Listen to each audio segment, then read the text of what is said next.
ఈ బాటిల్ యొక్క విలువ దీంట్లో మంచినీరు ఉన్నప్పుడు 10 రూపాయలు.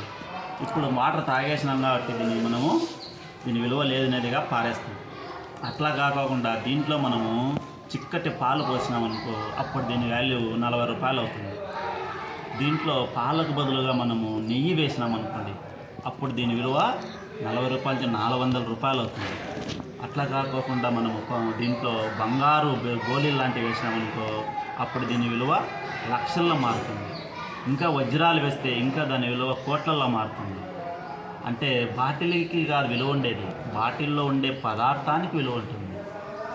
అలాగే మనిషికి అనే వాళ్ళకి అందరికీ కాళ్ళు చేతులు అన్నీ మన బాడీ ఉంటాయి, కానీ దానికి విలువ ఉండదు.